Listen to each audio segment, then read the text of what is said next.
Ce matin, l'objectif, c'est peut-être tout simplement de dire à la fois les raisons de notre candidature à tous, et puis aussi ce que je considère être les caractéristiques principales de notre équipe. Pourquoi on se présente? J'ai souvent dit, et je le répète ce matin, que notre candidature est nécessaire. J'ai même envie de dire qu'elle est indispensable. Parce que la situation de la ville de l'Île-sur-la-Sorgue aujourd'hui est assez préoccupante, pour choisir un terme adapté. Et ces préoccupations, elles sont dans tous les domaines. Dans le domaine, bien entendu, financier, dans le domaine fiscal, en ce qui concerne le développement économique et en ce qui concerne pratiquement tous les aspects de la vie locale.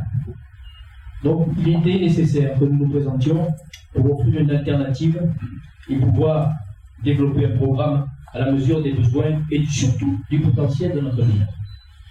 Je pense donc que voilà une première explication tout à fait claire.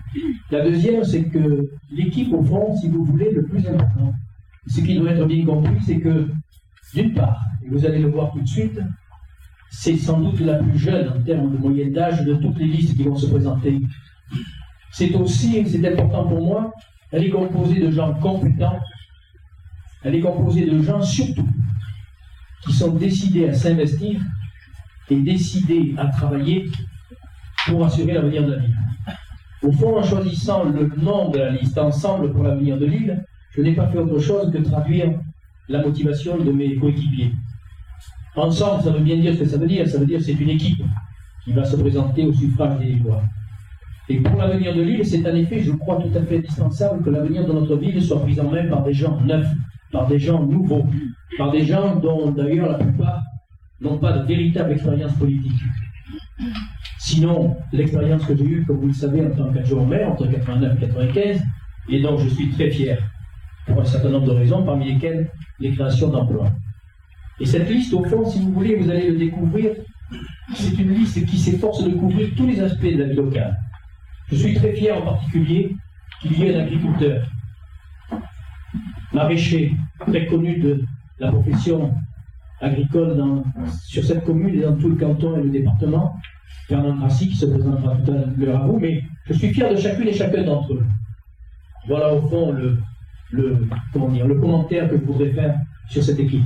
J'en suis très fier. Depuis notre Benjamin, qui est lycéenne et qui va passer son baccalauréat cette année, jusqu'aux plus âgés, plus expérimentés, je dirais, parce que ce qui aussi m'a beaucoup intéressé dans le choix qui m'a été permis, c'est effectivement les gens, même s'ils n'ont pas de véritable expérience politique, ils ont une expérience tout à fait intéressante. Et ce qui me frappe beaucoup, c'est qu'en réalité, ce sont des gens qui ont réussi leur vie. Qui ont réussi leur vie professionnelle, qui ont réussi leur vie personnelle. Et au fond, j'ai envie de dire, c'est un gage pour l'avenir, pour moi. Un gage d'investissement, un gage de courage, un gage de loyauté. Parce que, je suis convaincu, cette équipe, si les Lillois nous font confiance, si les Lillois nous font confiance, cette équipe, elle se montrera digne de leur confiance. C'est une équipe qui mènera pendant les 6 années qui viennent une politique cohérente et une politique surtout, et je voudrais y insister particulièrement, tournée vers les Lillois. Au fond, si vous voulez, pour exprimer les choses comme je le ressens très profondément, et je suis sûr que tous partagent mon sentiment, si j'avais une seule idée à exprimer, très simple, c'est ma ville, c'est ma vie. En tout cas pour moi, ma ville, c'est ma vie. C'est ici que je me suis marié, c'est ici que sont nés 2 de mes 3 enfants, c'est ici que j'ai appris le travail bien fait, le goût du travail bien fait, dès l'âge de 14 ans, au contact de paysans, au contact d'ouvriers, au contact d'enseignants, dont la leçon méritait d'être retenue. C'est ici aussi que j'ai appris, si vous voulez, que dans cette République, qui n'hésite pas à récompenser ses enfants les plus déterminés, l'ambition, le travail et la loyauté étaient importantes, mais permettaient d'aller jusqu'au sommet. C'est ici aussi, c'est pourquoi je dis, la ville, c'est ma vie. C'est parce que c'est ici aussi qu'auprès d'hommes comme Jean-Pierre Roux, Xavier Lattini, et plus tard Robert Bouffier, dont j'ai été un des équipiers, j'ai appris aussi ce que voulait dire le service public et l'intérêt général. Et ce sont des notions trop souvent perdues de vue. Et j'ai appris auprès d'eux que c'était des notions importantes. Et puis la notion aussi de fierté, de servir, de fierté. Moi je suis fier lorsque je m'approche des entreprises qu'on a fait s'installer dans la zone de la Petite Marie, je suis fier, lorsque je vais chez Maître Traiteur, je suis fier, l'idée toute simple, que des hommes et des femmes travaillent dans la dignité grâce au travail que nous avions accompli. Et on va recommencer ça, on va refaire ça, on va développer cette vie. On va la développer non pas dans une perspective de grandeur, ou je dirais simplement d'augmentation un peu ridicule, on va la développer sur le plan justement de ce qui fait aujourd'hui la dignité des hommes et des femmes, c'est-à-dire la capacité à trouver un emploi, la capacité à être dans une ville agréable où ses enfants et ses petits-enfants peuvent se bouger et vivre dignement, et la capacité, bien entendu aussi, parce que c'est important, à pouvoir se soigner dans les meilleures conditions, ce qui n'est pas toujours le cas.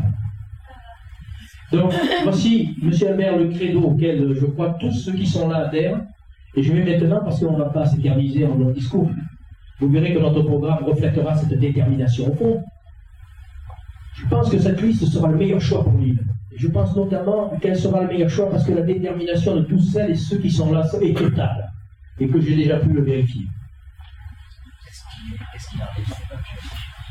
Alors le débat public, j'ai écrit à tous les autres concurrents, parce que pour moi ce sont des concurrents, pas des adversaires, encore moins des ennemis, bien entendu, on n'est pas à la guerre, même si certains font semblant de le croire.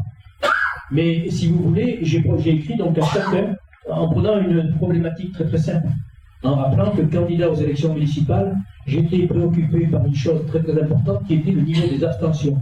Parce que je crois que le niveau des abstentions est un véritable problème, un véritable phénomène. Et que donc il me semblait utile, dans un débat public, avec tous les candidats à la salle des fêtes, par exemple, qui serait un bon endroit, de pouvoir aborder un débat dans lequel je suis sûr les électeurs se passionneraient et pour lesquels nous réussirions, si vous voulez, à passionner les gens et les inciter à venir voter. Donc c'est sur cette problématique que j'ai développé auprès de chaque candidat.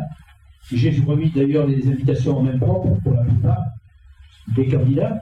Et donc si vous voulez, au fond, c'est l'idée toute simple selon laquelle, si on trouve en nous la force de venir nous expliquer devant les électeurs, dans un débat public, où les thèmes auraient bien entendu été choisis au préalable, comme je l'avais fait pour les cantonats. Vous savez que j'avais déjà fait cette invitation, qui n'a absolument rien donné, puisque les deux principaux candidats à l'époque ont refusé de venir se soumettre au débat.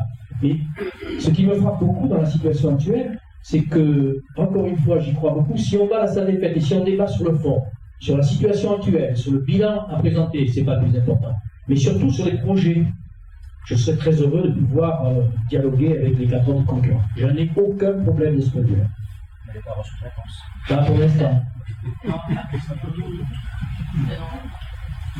Ni pas de réponse, mais je pense qu'il va y en avoir. Je suis très optimiste. Je pense qu'il y a tous les candidats vont accepter et qui vont se précipiter vers ce débat, car l'enjeu étant les élections et le niveau, si vous voulez, de participation. Si on est dans une démocratie, il devrait venir. Parce qu'il n'y a rien de pire, si vous voulez, de se gargariser. J'ai fait 60% lorsque c'est 30% de participation. Ça n'a plus aucun sens.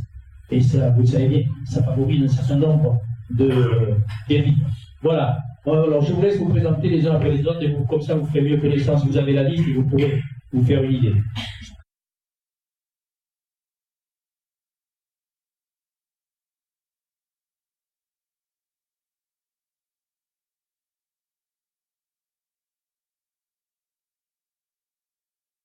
Il y a une parole d'Albert Camus qui me paraît très éclairante, qui dit il y a de la malchance à ne pas être aimé, il y a du malheur à ne pas aimer. Toutes les personnes qui sont ici, j'en suis sûr, sont des gens très heureux, personnes très heureuses, parce que nous aimons tous notre vie profondément. Nous n'avons pas toujours eu le sentiment dans